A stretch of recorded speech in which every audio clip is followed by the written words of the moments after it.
Please number दे दीजिए कि church group में आपके नंबर हो। आइए प्रभु के वचन की ओर जाएंगे, छोटा सा प्रार्थना करेंगे।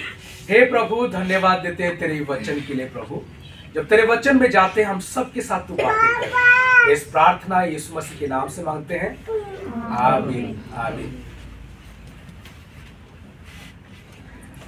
मत्ती 9 अध्याय उसकी 27 से लेके 31 तक। मत्ती 9 अध्याय 27 से लेके 31 तक। यहाँ क्या लिखा है, जब यीशु वहां से जाता है तब 2 अंधे पुकारते पुकारते उसके पीछे हो लेते हैं और क्या कहते हैं, हे दाऊद की संतान हम पर क्या कर, दया कर। यही पुकारते रहे। और उसके बाद यीशु घर पे आया और दोनों घर पे आए। जब दोनों घर पे आए, यीशु उनको पूछा, क्या तुम विश्वास करते हो कि मैं तुम्हारे लिए कर सकता हूं? वो कहते हैं, हम विश्वास करते हैं ये बातें। तब यीशु मसीह उन्हें छुआ और वो देखने लगे। और यीशु मसीह उन्हें चिताया कि और किसी को नहीं कहना। चिता कर कहा कि उनको किसी को नहीं कहना। लेकिन वो वहां से जाते हैं, पूरा देश में उनकी यश फैला देते हैं। टोटल इतनी बातें हैं जो आप और मैं देख रहे हैं। क्या सीखते हम इससे, थोड़ा बातें करेंगे हम। हमारे जो शीर्षक है आज, दया से भरा हुआ परमेश्वर। दया से भरा हुआ परमेश्वर, आज उसके बारे में हम चर्चा करेंगे। जब मैं दया की बातें सोचता हूँ, हमेशा मेरे गांव में जब छोटा था, 6-7 साल का था, साल में एक बार गांव जाता था। 3 क्लास से लेके 12 क्लास तक, आज तक साल में एक बार 20 दिन के लिए, कोई 15 दिन के लिए। और मैं 6 क्लास में गांव गया था और जाते समय गांव में एक भिखारी आया था। भिखारी तो आते रहते। एक भिखारी आया था और जिसका कपड़े फटा हुआ था, बदबू निकल रहा था उसके शरीर से।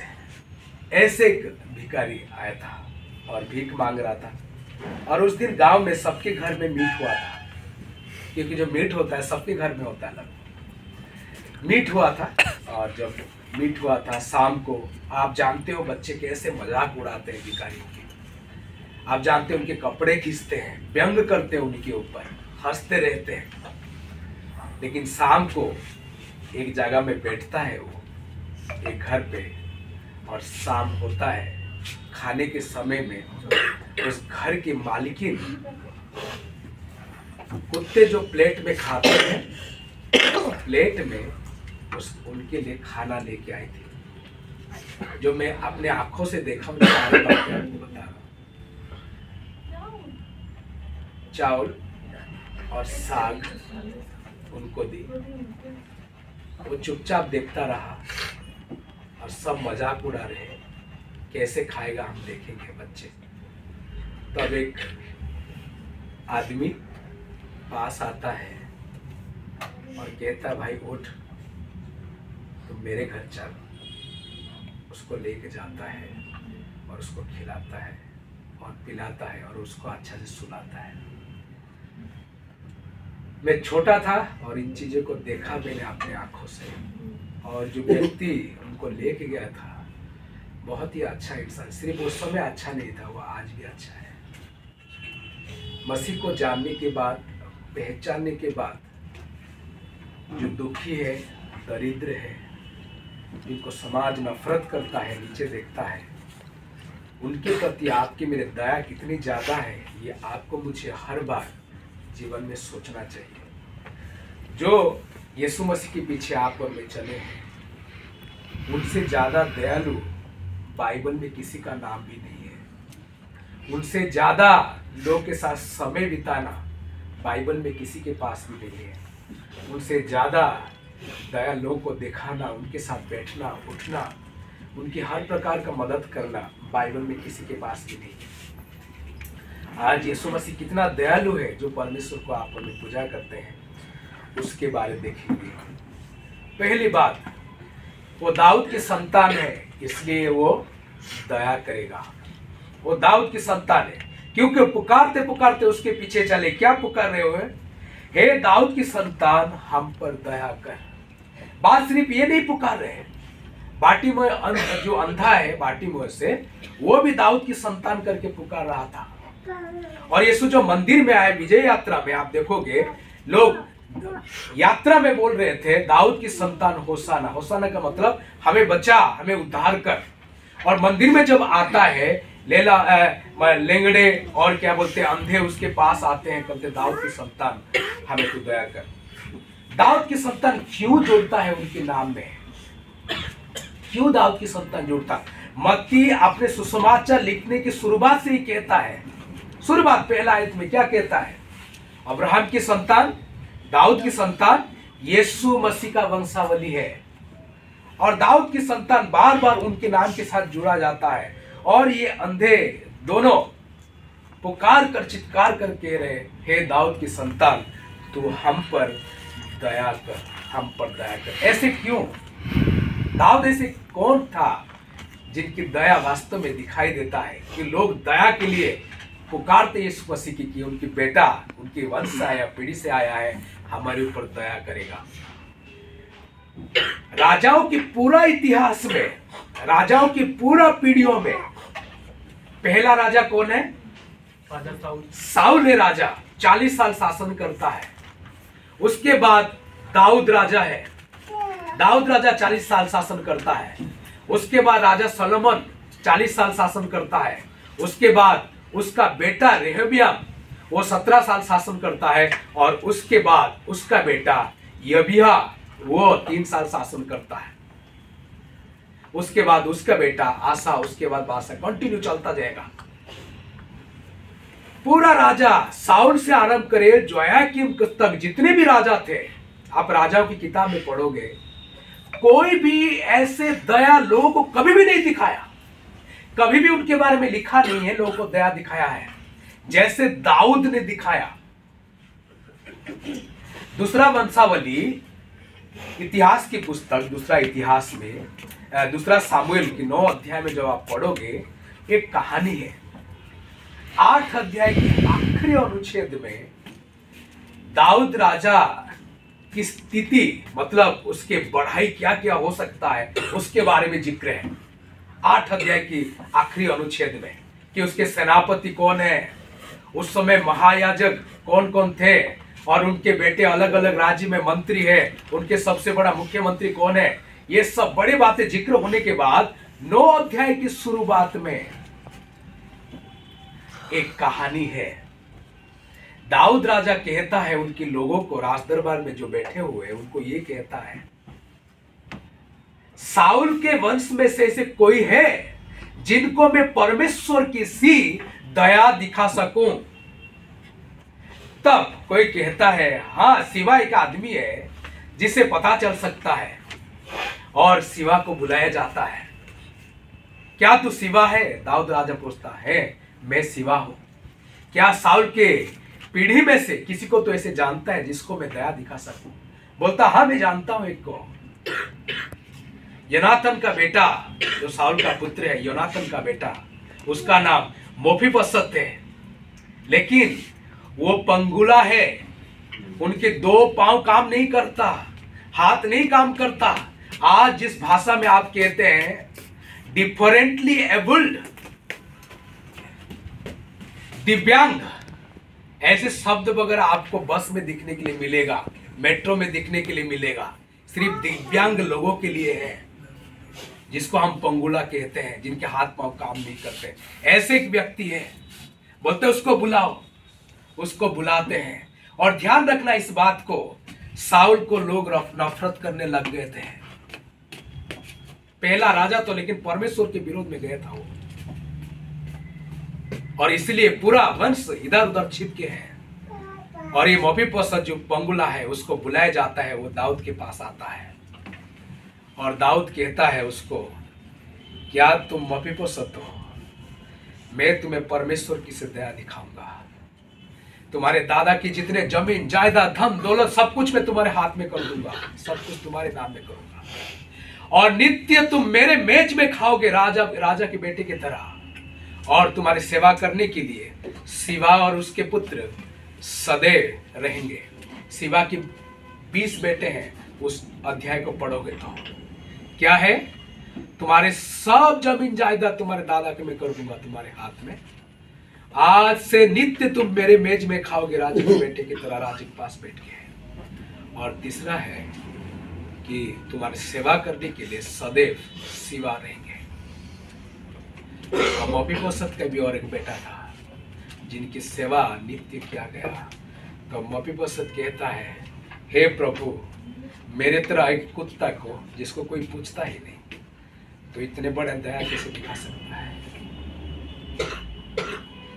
जो दाऊद वास्तव में अपने जीवन के आरंभ में ऐसे लोग को ज्यादा ही नफरत करता था, ऐसे लोग को ज्यादा ही नफरत करता था, क्योंकि व्यवस्था कहता है कि कोई भी अंग में कोई भी दाग हो, कि अंग उसका ठीक से नहीं है, ऐसे पैदा हुआ है, वो परमेश्वर की भवन में प्रवेश नहीं कर सकता। और इसलिए दाऊद बहुत ज्यादा नफरत करता था। लेकिन जब राज दरबार में बैठता है, उसको परमेश्वर की उस दया याद आ जाता है। मैं भी तो ऐसे था, मैं भी एक चरवाहा था और मुझे कोई नहीं पूछ रहा था। जब सामुएल चुनने के लिए आया था, राजा के लिए अभिषेक करने के लिए आया था, मैं बाहर था, मेरे सारे भाई घर पे थे, मुझे कोई पूछ ही नहीं रहा था बेटा करके। लेकिन वो परमेश्वर वहां से उठा के मुझे राज दरबार में खड़ा कर दिया। और ये परमेश्वर की दया है। वो राजा होने के बाद ये सारी चीजें समझता है और दया दिखाने के लिए करता है। इसलिए ये जो अंधे हैं पुकार पुकार कर कहते हैं, हे दाऊद की संतान, हम पर तू दया कर। मेरे प्रियो, हम जितने बैठे हैं, थोड़ा सा खुद के बारे में सोचिएगा। क्या वो परमेश्वर को आप जानते हैं? क्या वो यीशु मसीह के पीछे चले हैं? क्या वो दया आपके मेरे जीवन में दिखाई देता है? जब यीशु मसीह के बारे में लिखा होता है, ये बातें लिखा जाता है, He was moved with compassion, वो दया से भर के मुड़ने लगा लोगों के लिए। क्या वो दया आपके जीवन में दिखाई देता है लोगों के प्रति, और विशेष करके उन लोगों के प्रति जो वास्तव में जिनको लोग पूछते ही नहीं है, जिनको लोग दूर से देखते हैं? थोड़ा सा सोचिए उसके बारे में, थोड़ा सा सोचिए। और वो ऐसे हैं जो परमेश्वर की भवन में नहीं जा सकते, अंधे प्रभु की भवन के अंदर नहीं जा सकते क्योंकि व्यवस्था मना कर रहा है। वो ऐसे हैं कि समाज उनको श्रापित करके देखता है कि ये श्रापित है। और ऐसे हैं जो भीख मांगने वाले लोग हैं। क्या उनके प्रति आपकी मेरे दया निकल के आ रहा है? क्या कलीसिया में ऐसे कभी लोग आते हैं तो आप वो प्यार दिखाते हो कि नहीं? थोड़ा सा सोचिएगा। जब तक अपने स्थिति से नीचे नहीं आते हैं, तब तक मसीहत कभी भी आपके मेरे जीवन से नहीं आता है। यूहन्ना 13 अध्याय को थोड़ा देखिएगा। यीशु मसीह जब ये जाना कि स्वर्ग और पृथ्वी के सारा अधिकार दिया गया उसको, ये लिखा है, ध्यान से सुना मेरी बात, तब वो आता है और कढ़ाई से लेता है, पानी लेता है और एक टॉवल लेता है, अपने चेलों के पांव पोंछने लगता है। जब जानता है सब कुछ अधिकार उसको अभी मिल चुका है। अपने स्थिति से जब तक नीचे नहीं आते हैं, तब तक वो मसीहत कभी भी आपके मेरे जीवन में झलकेगा ही नहीं। यहाँ बैठ नहीं पाएंगे, यहाँ खा नहीं पाएंगे, इनके साथ उठ नहीं पाएंगे। कभी कभी इस बात की भी दुख लगता है मुझे सुन के, अरे ये तो नीच जाति लोग। हमारे चर्च के कोई कोई लोग पहले बोलते थे, ये कहाँ का मसीहत है? मैं उनके घर में बैठ नहीं सकता। कहाँ का मसीहत है? क्या मसीह को वास्तव में आप जानते हैं? थोड़ा सा प्लीज सोचिएगा। जब तक वो सोच नहीं आता है, जब दया नहीं आता मसीह का, कभी भी हम मसीह को नहीं जानते हैं। आगे बढ़ते हैं। दूसरी बात है,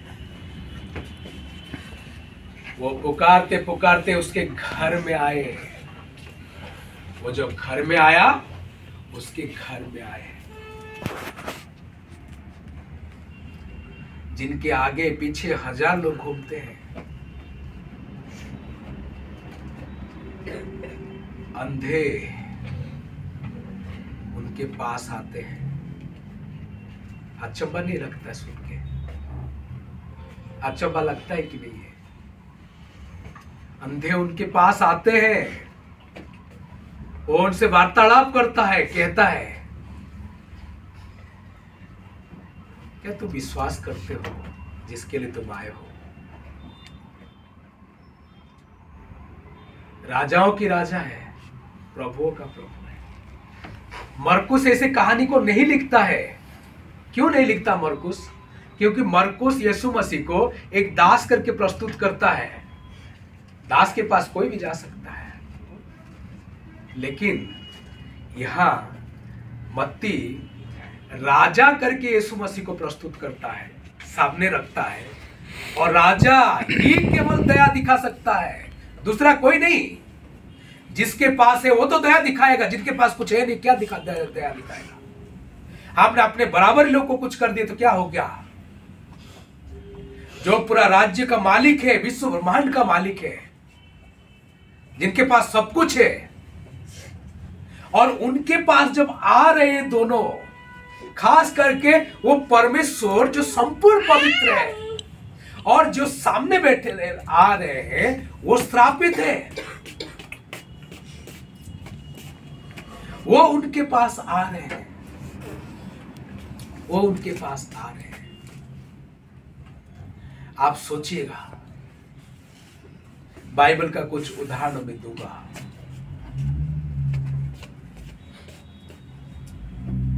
जब पराक्रमी परमेश्वर मिस्र से इजराइलियों को लेके आता है, अपने परिचय सीनै पर्वत में लेता है, कहता है 3 दिन तक नहाओगे, धोगे, शुद्धिकरण की विधि में रहोगे। 18-19 अध्याय में निकलते, और तीसरा दिन सब नीचे खड़े रहोगे, और वो भी क्रमानुसार। और मैं आऊंगा। वो सीनै पर्वत में आता है, आग और बादल में से बातें करता है, और 10 आज्ञा देता है।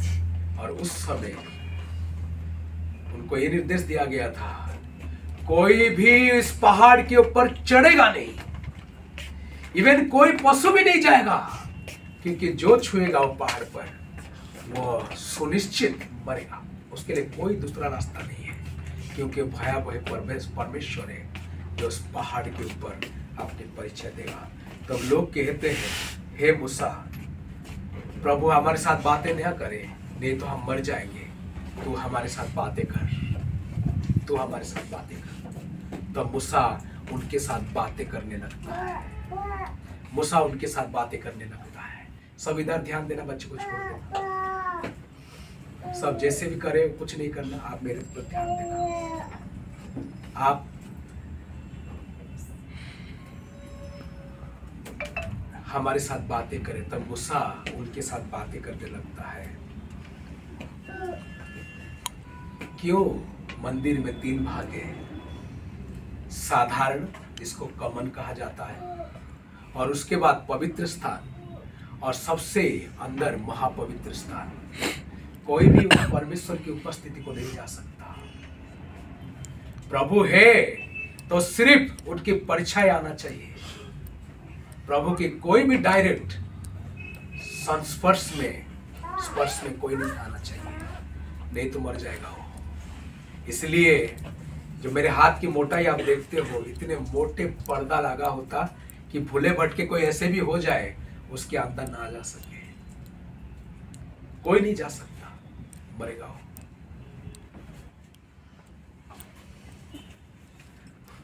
जब नियम सिंधु को लेके आ रहे थे, वेद के घर में रखने से पहले क्या देखा आपने?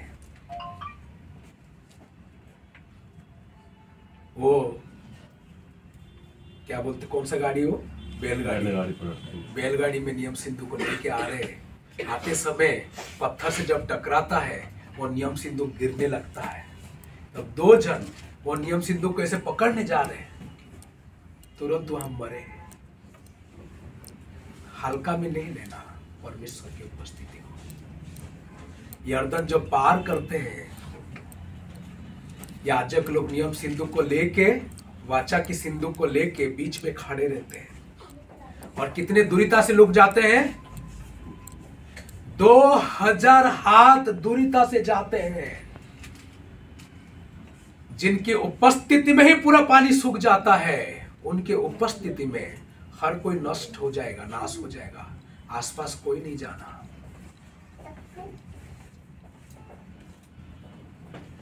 और वो परमेश्वर देहवंत होता है, आपके मेरे बीच में आता है, और कि हम बैठे उनके साथ बातें करें, उनको समझे और वो हमें समझ जाए। वो जो बड़ा पर्दा, उसको ही तोड़ देता है वो, जो महापवित्र स्थान कहा जाता था। आज हम उनकी उपस्थिति में पहुंच सकते हैं। उससे बड़े दया और क्या हो सकता है मेरे प्रिय लोग? आप वो तो छोड़िए, जागतिक दुनियावी राजा, जो दुनियावी राजा है, उनके पास कोई भी ऐसे नहीं जा सकता। कोई चला जाएगा मोदी के घर पे ऐसे, कोई चला जाएगा मुर्मू जी के घर पे जो हमारे प्रेसिडेंट है। कितने स्प्रे, नया कपड़े, हर कीटाणु जीवाणु मरे, ऐसे करेंगे आपको। 3-4 बार नहाओगे, भाषा आपको बोलना आना चाहिए, नहीं तो आप नहीं जा सकते। बाइबल में देखना 2 घटनाएं हैं। एक तो एस्तर की घटना है, जो राजा एक्सरस के पास पहुंचती है। कितने साल लगता है? वशिष्ठ रानी का देहांत हो चुका, देहांत तो नहीं है, राजपद से उनको हटा दिए। हटाने के बाद नया रानी का खोज होता है। जब नया रानी का खोज होता है, एस्तर की बारी आते आते 3 साल से ऊपर हो गया। आप सोच पाते हो क्यों 3 साल से ऊपर?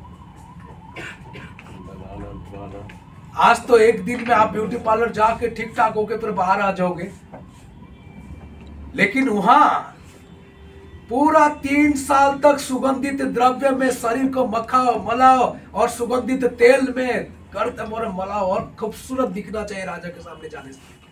3 साल तक। तब राजा की उपस्थिति में खड़े होती हो। दानियल जो कुलीन वंश का था, लिखा हुआ है, मतलब राजवंश से, और ज्ञान में बहुत ऊपर, ऐसे लोग को तो चुन के लेके आए थे। लेकिन उनको भी राजा के पास पहुंचने के लिए भाषा का शैली सही होना चाहिए, सही से उठना बैठना आना चाहिए उनको, और दिखने में खूबसूरत होना चाहिए। कितने साल लगा राजा के पास पहुंचने के लिए? 3 साल से ऊपर। ध्यान सुनना मेरी बात को। दुनियावी राजा के पास पहुंचने के लिए कितने ज्यादा चीजें होता है। मैं उद्योग भवन गया था, कल मैं बता रहा था दुआ पे। मेरे पासपोर्ट बनते समय मैं ऐसे आंखें बंद करके सो रहा था, प्रभु ने बोला तो उधर जा। मैं थक गया था पासपोर्ट बनाने के लिए। कोई भी A ग्रेड ऑफिसर लेटर नहीं दे रहा था। लेटर दे दे तो अपने आईडी कार्ड के जेरॉक्स कॉपी नहीं दे रहे थे, नहीं तो तत्काल पासपोर्ट नहीं बन सकता।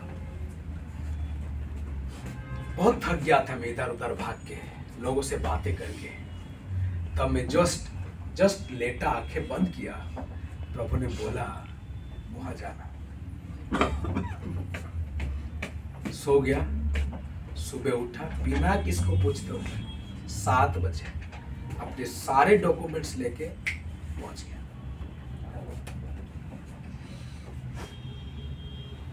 जब पहुंच गया डॉक्यूमेंट्स लेके, तो पहले बात तो मुझे वहां ये पूछे कि आप अपॉइंटमेंट लेटर लेके आए हो क्या?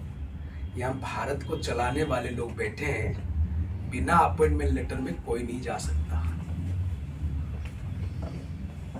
मैं बोला लेके नहीं आया हूँ, लेकिन कमरा नंबर मुझे मालूम है, यहाँ वो बैठते हैं कोई, उनसे बात करना है मुझे था। मुझे उनके नाम भी थोड़ा मालूम है। मैं फोन किया और सेक्रेटरी है, अंडर सेक्रेटरी, बोला सर उनके साथ बातें करना है। वो तो नहीं है, उनका तो ट्रांसफर हो गया, प्रमोशन हो गया, ट्रांसफर। और ये गुज्जर वाले कैसे बातें करते हो आप जानते हो, बहुत ही उल्टा सीधा बोलते, बहुत सुना है मुझे, बहुत ज़्यादा सुना है। मैं चला गया, आधे घंटे पार्क में बैठा। मैंने ये बोला प्रभु, मुझे स्पष्ट हुआ कि तू ही मुझे मेरे साथ बातें किया है, और मैं इसलिए आया हूँ। मुझे मालूम नहीं कैसे काम करना, मेरे पास अपॉइंटमेंट लेटर है ना मेरा और कुछ है, इसलिए प्रभु तू रास्ता का खोल। 1 घंटे बैठने के बाद, प्रार्थना करने के बाद मैं फिर से गया। फिर जाके मैंने बोला सर मुझे आखिरी बार फ़ोन से बातें करने दीजिएगा, मैं फ़ोन में बातें करूँगा और नहीं होगा तो मैं अपने घर चले जाऊँगा। बोला ठीक है बातें करो। उन्होंने फ़ोन लगाया, वो फ़ोन उठाते ही मैं बोला सर जय मसीह की।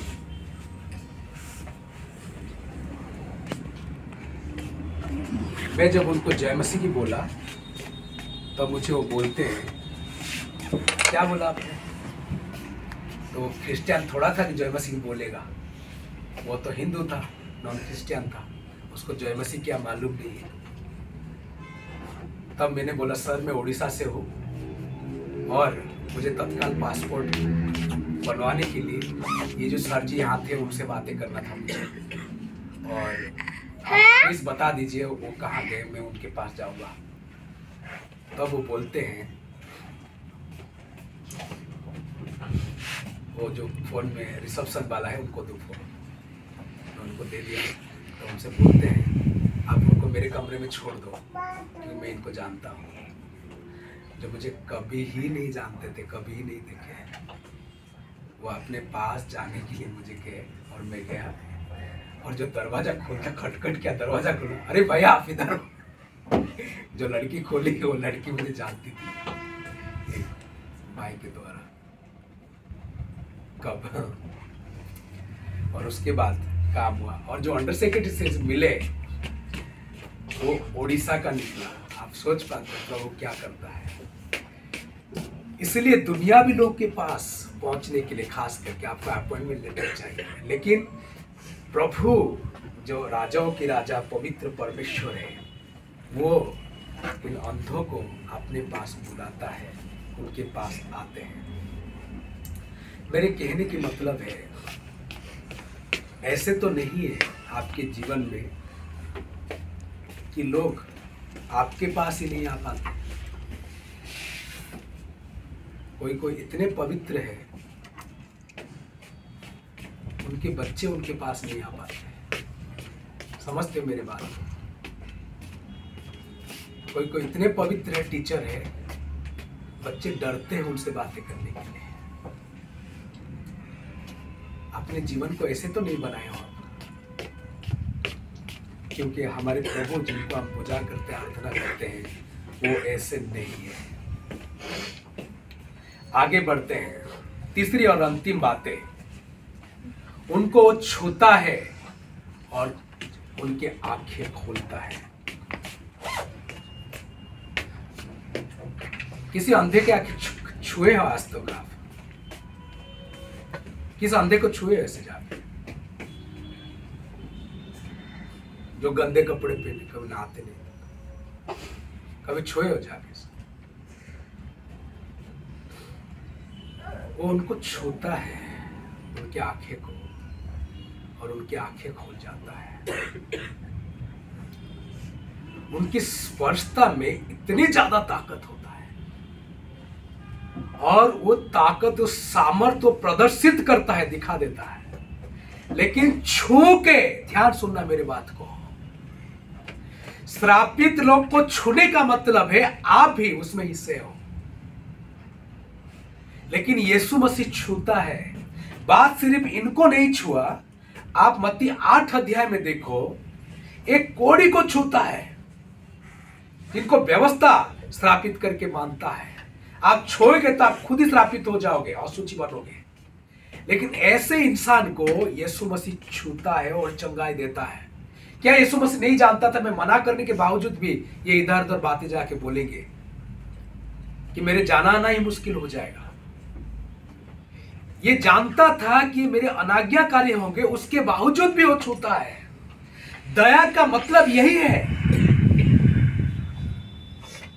जो छूने के लायक नहीं है, जो आपको हानि पहुंच सकता है, ऐसे चीजों को आगे बढ़ के प्रभु के कारण हाथ उनके ऊपर रखना। किसी भिखारी के पास जाके बैठ के कहना, भाई कैसे हैं? कह पाओगे ना?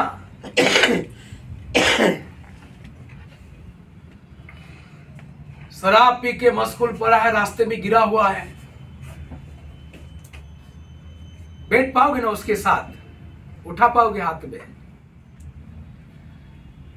जब तक ये चीजें आता ही नहीं जीवन में, तब तक को मसीह की दया दिखाई नहीं देता।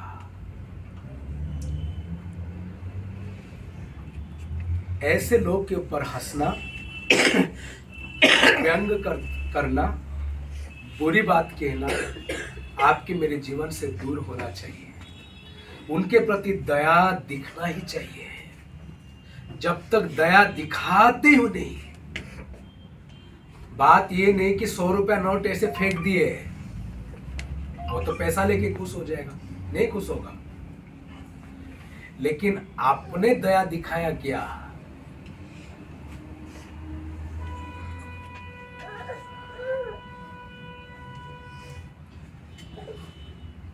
जो हिंजड़े लोग डांस करते हैं ना, बहुत लोग हंसते हैं। तो मैं दुआ में जा रहा था, 4 नंबर में जो गली में प्रार्थना है, उस गली में डांस कर रहे थे। तो मुझे उधर पार करके ना उधर अगले 2-3 घर के आगे जाना था और ऊपर दुआ था। तो पकड़ लिए मुझे कि मैं खड़ा हुआ था, देख रहा था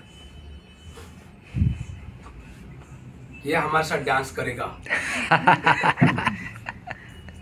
तो मैं मना कर दूं? अच्छा से डांस किया? बोला भाई तो बहुत अच्छा है।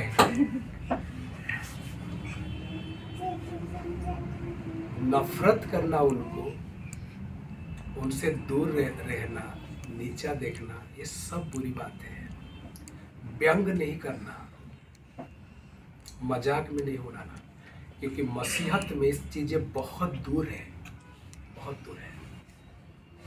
इन सोच वगैरह जब तक आपके मेरे जीवन में नहीं आता, दया नहीं दिखता। और एक बातें कह के खत्म करूंगा। इन सारी बातों में वो जब कहते हैं हम पर तो दया कर, इसका मतलब क्या होता है? अनुग्रह, दया दो अलग अलग चीजें हैं। अनुग्रह के मतलब है, आप जानते हो, बार बार मैं कह रहा हूं, जो हम हकदार है, हकदार नहीं है, वो प्रभु देता है। क्या क्या पाने के हकदार नहीं है? कुछ भी पाने के हकदार नहीं है। सांस पाने के हकदार नहीं कि सांस भी पाने के हकदार नहीं, ठीक है? कुछ भी पाने के हकदार नहीं। ध्यान सुनना मेरी बात, ना धन दौलत मोबाइल पोबाइल कुछ भी पाने के हकदार नहीं। प्रभु आपको मुझे देता है, उसको अनुग्रह कहते हैं। दया किसको कहते हैं? जो पाने के हम हकदार हैं वो हमें मिलता नहीं है। क्या पाने के हकदार है आप? हर बार पाप करते हैं, उसकी सजा आपको मुझे मिलना चाहिए। मिलना चाहिए कि नहीं है? जाने में अनजाने में पाप करते हैं, उसकी सजा मिलना चाहिए। और परमेश्वर वो सजा नहीं देता, उसके पाने के हम हकदार हैं, उसको दया कहते हैं। और ये जब कह रहे हम पर दया कर, इसका मतलब है हम सजा भोग के आ रहे हैं। सजा हमारे ऊपर है, तू ऐसे दया कर दे कि यह सजा से हम क्या हो जाए, छूट जाए। और यीशु मसीह उनके ऊपर दया करता है। सोच तो बदलना ही पड़ेगा। अरे इसकी सजा उसको मिल रहा है ना, ऐसे होना चाहिए। कोई कोई पाप करता लोग इतने नफरत करते हैं, कौन सा मसीहत है ये मैं कभी भी से नहीं समझ पाता हूं। एक पास्टर व्यभिचार में पकड़े गए, आज तक कोई पास्टर उनके साथ बैठता नहीं, उठता नहीं है। इतने नफरत करते उन्हें, जिनके बारे में पूरा न्यूज़पेपर में, टीवी में, सुदर्शन टीवी में सुबह से शाम चला है। हर कोई नफरत करता है। मैं गया तो मुझे बोलते, अर्जुन भाई इसने ये किया है, आप दूर रहना इनसे। मैंने बोला आपकी बाइबल ये कहता दूर रहने के लिए, किसने सिखाया आपको? वो पाप किया, उसका सजा वो भोगेगा, लेकिन वो प्यार जो प्रभु ने दिया, वो प्यार उनको देना ही पड़ेगा, नहीं तो कभी भी प्रभु के पास नहीं आ सकता। सजा देने का काम चर्च का है, व्यक्तिगत नहीं है। ध्यान सुनना, सजा देने के काम किसका है? चर्च का है। कोई गड़बड़ी कर रहा है, उसके पास जाके बात करने के लिए प्रभु कहता है। नहीं सुनता है, दोबारा जाके बात करो, 2 जन को लेके। नहीं सुनता है, कलीसिया के प्राचीनों को लेके बात करना। और नहीं सुनता है, फिर सजा सुना दे चर्च। पहले 2 काम तो करते ही नहीं, कोई भी नहीं करता। इतनी नफरत प्रभु हमें नहीं सिखाया है।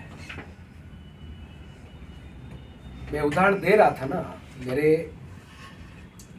गांव के जो पास्टर है, 12 साल पास्टर रहने के बाद बेविचार में पकड़े गए हैं। गांव से निकाल दिए मतलब हुक्का पानी जो भी गांव की बातें बंद कर दिए। हर कोई नफरत कर रहा, हर कोई, बाल बच्चे सब कोई। मुझे खबर मिला, मैं जैसे छुट्टी में जाता हूँ, गया बस स्टैंड से उतरा, बड़े भाई लेने के लिए आया था। मैं कहानी 3-4 बार ऑलरेडी बोल चुका हूँ। बड़े भाई लेने के लिए आया था, बोला बड़े भाई तो कभी नहीं आता, आज कैसे आ गया? मैं उतरते ही जो भी बड़े भाई के पाँव छूना, जो भी हो सो, फिर चले। जब चलते हैं, क्या बोलता है, तो गांव की खबर जरूर सुना होगा। मैं बोला हाँ खबर सुना है। तो बोलता है हर कोई उसे नफरत करता है, हर कोई उसे नफरत करता है, उसके साथ बैठते नहीं, उठते नहीं है। लेकिन तू एक पास्टर है, तो एक पास्टर की तरह व्यवहार करना। तू मसीह को जानता है, इस तरह व्यवहार करना। उसको ऐसे प्यार देना तेरे जाने से पहले। समझे कि कोई तो एक है जो प्रभु को जानता है। मेरे प्रियो, समाज जिनको नफरत करता है, समाज जिनको नीचा दिखाता है, उनके प्रति आपकी मेरे दया आना ही चाहिए। ये मत सोचना कभी भी कि ये तो सजा भोग रहा है। ये आपके मेरे जीवन से है, दिमाग से आउट होना चाहिए, नहीं तो हम मसीहत में नहीं चल सकते। शिक्षा बहुत कठिन लग रहा है, लेकिन सच्चाई यही है, सच्चाई यही है। ये बाइबल की शिक्षा है। आइए सब आंखें बंद करेंगे, सब अपने आंखें बंद करेंगे, प्रार्थना करेंगे। प्रभु तेरा धन्यवाद हो परमेश्वर, इस समय के लिए धन्यवाद देते हैं, हमें तू बचाया, संभाल के रखा। धन्यवाद देते तेरे ये वचन के लिए प्रभु। जब तेरे वचन की ओर जाते हैं प्रभु और गए प्रभु, तू हमारे साथ बातें किया प्रभु, और हमें दया से ऐसे भर दे परमेश्वर, तेरे स्वर्गीय दया लोग के जीवन में जाए और हम सबके जीवन में उतर आए। इसलिए आशीष दे, लोगों के प्रति अच्छा व्यवहार करेंगे हम, इसलिए तो आशीष दे। महिमा तू पा, गौरव तू पा। इस प्रार्थना यीशु मसीह के नाम से मांगते हैं, आमीन।